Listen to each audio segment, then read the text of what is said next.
Requião está com a palavra.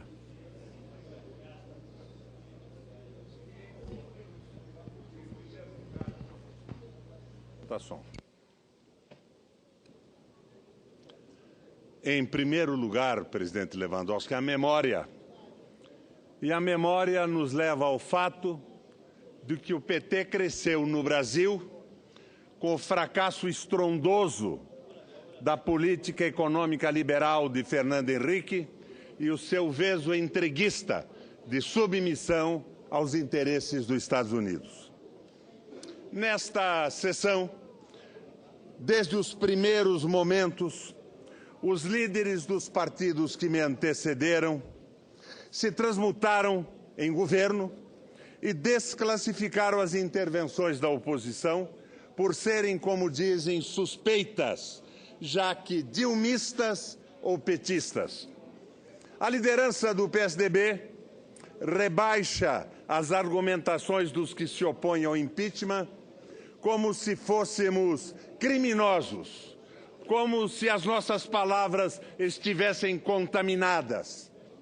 Como tem sido noticiado com destaque nos últimos dias, o principal executivo do grupo Odebrecht, Marcelo Odebrecht, acusa 35 senadores como beneficiários do Caixa 2 da empresa. 35 senadores. E olha que estou falando apenas da lista Odebrecht. Não adicionei outras listas com outros nomes.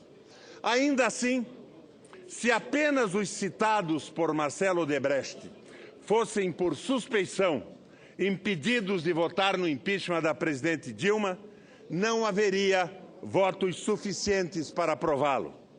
Somos 81 senadores, menos os 35 da lista da construtora, teríamos apenas 47 senadores a votar. A verdade, senhoras e senhores senadores, a verdade pura e dura, cristalina e solar, é que nada mais é sólido, nada mais é confiável. A Lava Jato produziu uma terra política arrasada. Não há partido que escape sem nódoas, nem partidos e nem o governo interino, já que toda a Santíssima Trindade que o expressa e até mesmo o presidente que o comanda estão não apenas na lista da Odebrecht, e como também em tantas outras listas de denúncia. Serra, Padilha, Moreira e Temer. Todos os 4 e mais 4, e mais 4 e mais 4, 40, quem sabe.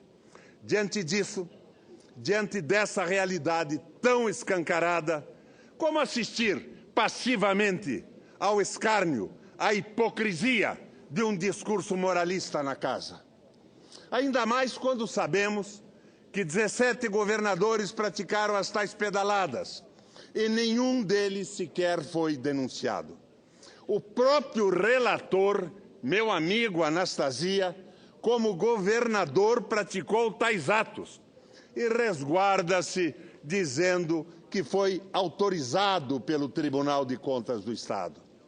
Que espécie de poder legislante e autorizatório tem um Tribunal Estadual de Contas?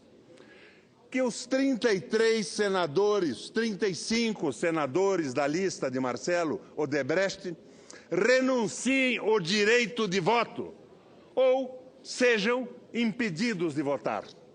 Do contrário, a voz do senador Romero Jucá, nas degravações das conversas com Sérgio Machado, soa verdadeira e deixa clara a natureza do impeachment: deter as investigações da Lava Jato. Ao mesmo tempo, repto, confronto os senadores que foram ministros da presidente Dilma, especialmente os do meu partido.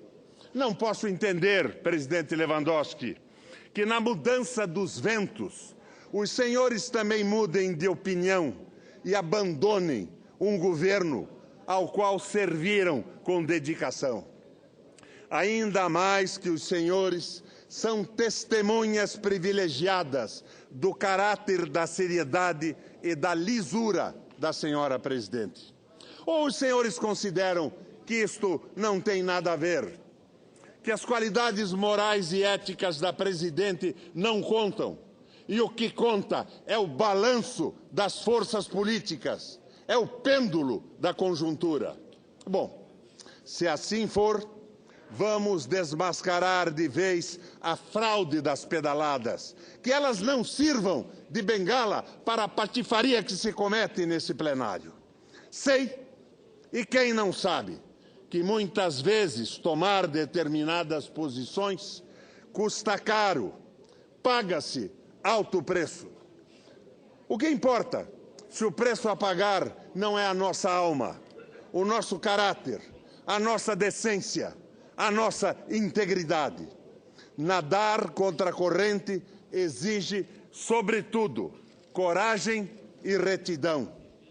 Senhoras e senhores senadores, não venho aqui gritar fora Temer ou volte querida, porque devemos ir além, ultrapassar esta dicotomia. Quero ver derrubado esse processo pelo que ele tem de golpista, de nocivo, de ilegal, de fraudulento. Quero que a presidente Dilma volte e ela, com a legitimidade de seu mandato, convoque com o Parlamento brasileiro os brasileiros a opinar, que os brasileiros em plebiscito decidam se é o caso ou não de interromper o mandato dela, optando ou não pela convocação de novas eleições. Se o impeachment, tendo como fundamento acusações ineptas, é um gravíssimo atentado à Constituição, a permanência da presidente até o final do seu mandato não contribui para a superação da crise que mantém o país em suspenso há tanto tempo.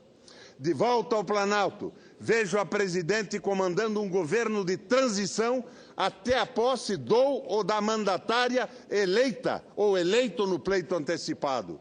Um governo de transição composto por brasileiros comprometidos com o desenvolvimento nacional, com a soberania nacional, com os trabalhadores, com fortíssimos e prioritaríssimos investimentos em saúde, educação, segurança e saneamento, com a retomada da industrialização, com a defesa do petróleo.